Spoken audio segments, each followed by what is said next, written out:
Greetings, fellow test subjects. Test subject 1337 here for Aperture Gaming. They make it, we test it, you play it.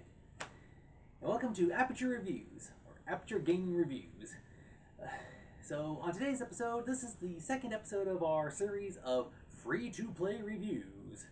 Sorry for the delay, but a lot of stuff is going on. But anyway, you're not here for that. You're here for the review. So, this next review, this was interesting. This came out in July, and it was on the PlayStation 5.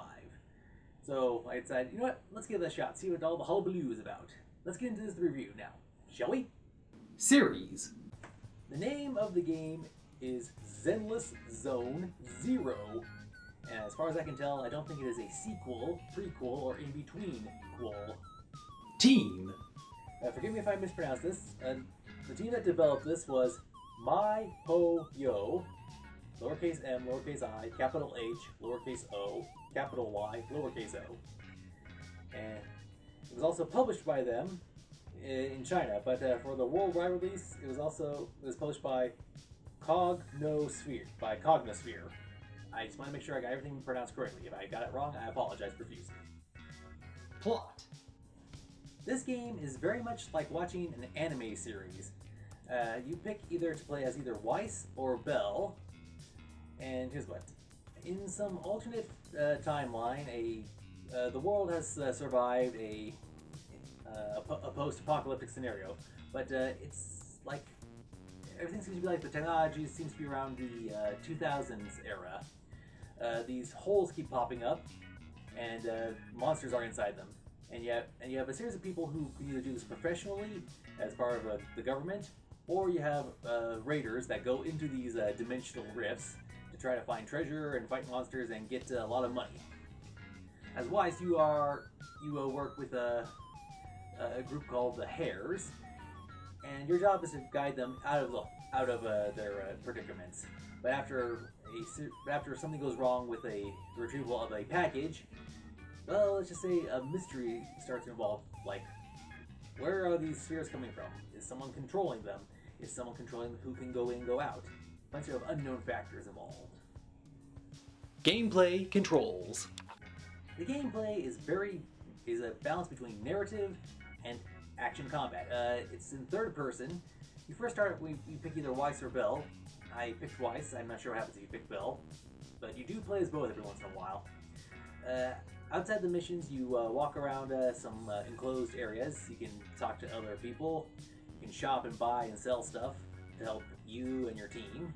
You can pick up engines and gear to help increase, make your team more combat effective.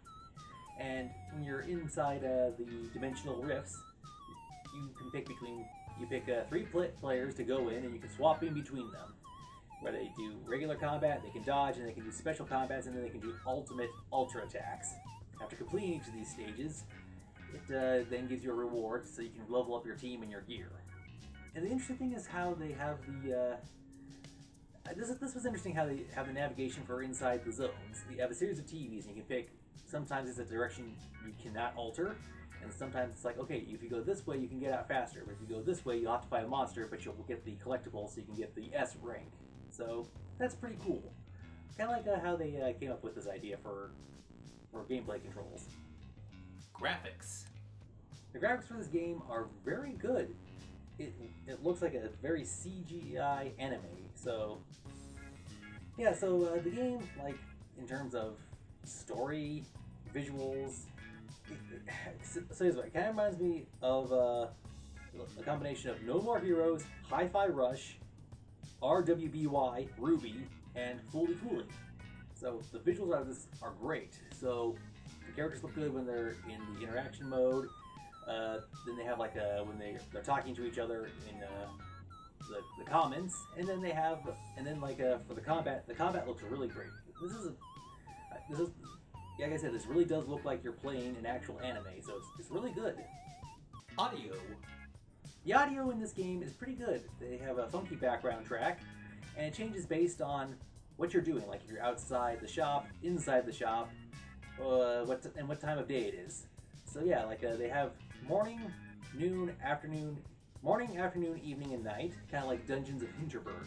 And also the music base is changed in the combat riff areas.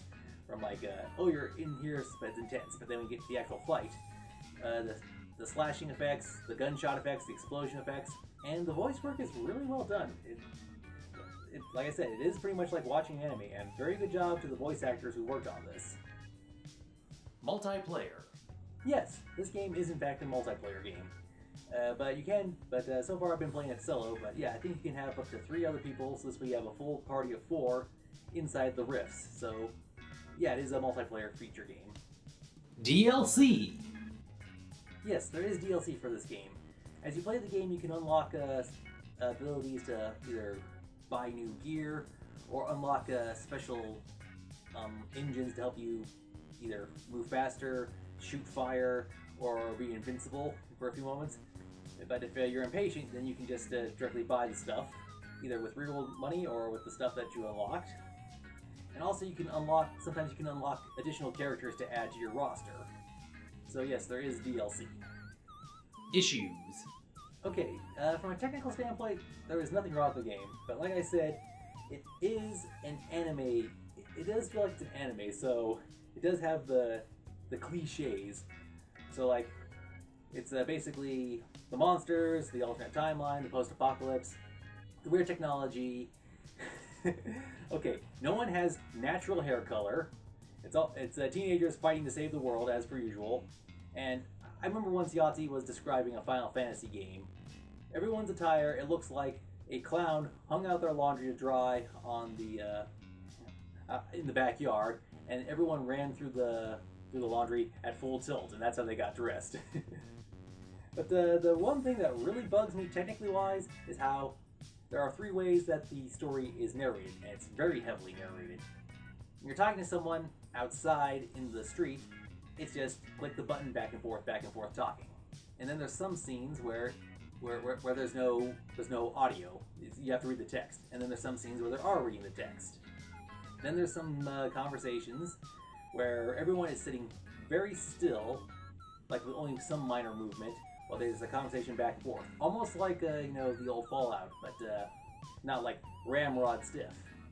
And then finally, there's some parts of the story that are narrated. It's like a comic book. You get a still shot, where the animation and the still shot are very close to each other. There's a speech bubble, and then there's sound effects and audio. So it's like, okay, pick a way to narrate the story. Are we going to have the audio or not? Can we get more audio? It's like, make up your mind. Come on. Buy, rent, or pass. Seeing as how this is yet another free-to-play title, yeah, I'd say it's a buy, because I genuinely am having fun with this title. It'll be interesting to see where the story goes. Yeah, so like I said, it came out in July, and, well, it's free, so I'd say it's a definite buy. Overall score. Yeah, so I heard about this game. Yeah, I know it's a couple months late for me into the review. I'm sorry for the delay for that, but I gave it a shot. I was like, hey, this is actually pretty fun. Like I said, the whole audio thing really annoys me. It's like, do we get to hear the characters talking or not? And could we actually have movement? And if we're not going to have movement, at least make it look like a comic book illustration, graphic novel illustration, manga, whatever you want to call it. Yeah. So I think this is a really good game. It'll be interesting to see how the story plays out and all the unlocks. But yeah, it is just so weird. It's like playing an anime. I mean, I think the closest would be how some people have said how Ni no Kuni is like playing a Studio Ghibli film. So yeah, I'm not.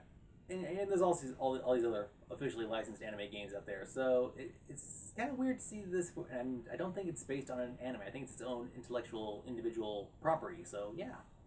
So we here at Aperture Games, we give Zenless Zone Zero a 9.5, a 9.5 out of 10. Yeah, this definitely didn't earn a 0, but that's the price that you'll pay to get this game. But hey, there's some stuff where if you want to pay to win, that's your call. Well, that's all the time we have for this episode. Until next time, this has been Test Subject 1337 for Aperture Gaming. Until next time, thank you for watching, game on, and have a nice day.